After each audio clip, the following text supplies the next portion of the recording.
Hey, first grade, it is Tuesday, May 5th. It is time for religion. We are on our Jesus timeline today. I want you to get out your writing journal, and for your picture, I want you to draw 5 pieces of bread and 2 fish. So get out your colored pencil or crowns and draw 5 pieces. Technically, they were loaves, where if you want to draw like a rectangle and make a loaf of bread, 5 loaves or 5 pieces of bread and 2 fish. Okay. Today in our timeline, we're looking at how Jesus fed 5,000 people. When he went ashore, he saw a great crowd and he had compassion for them and cured the people who were sick. When it was evening, the disciples came to him and said, "This is a deserted place and the hour is now late. Send the crowds away so they may go into the villages and buy food for themselves." And Jesus said to the disciples, "They don't need to go away. You give them something to eat." Well, the disciples replied, "We have nothing here but 5 loaves and 2 fish, which is what you're drawing. And he said, "Bring them here to me." Then he ordered the crowds to sit down on the grass. Remember, there's like 5,000 people. Taking 5 loaves and 2 fish, he looked up to heaven. He blessed and broke the bread and gave them to the disciples, and the disciples gave them to the crowds. And everyone ate and was full.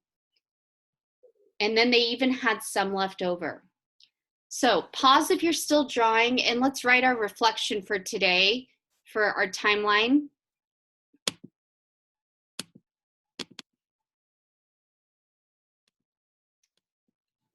And we're going to look at the fact that there was even some left over. So let's see here.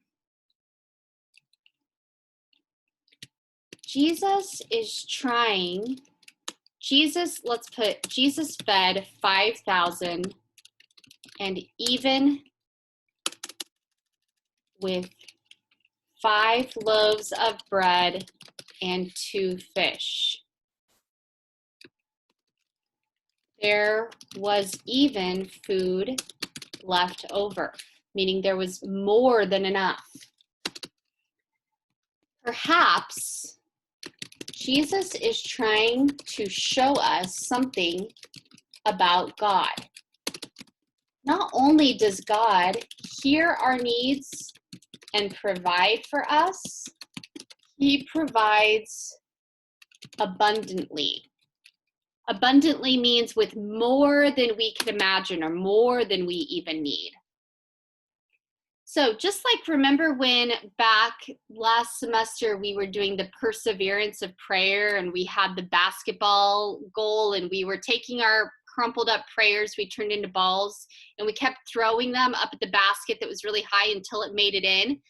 That's like our prayer life. We need to ask God of what we need, because he will provide abundantly if we put our faith in him. He is the source of all love and mercy, and if we present our needs to him, he will cover us in blessings. And it may not always be the way we want, but in the end it will be better than what we could imagine or want.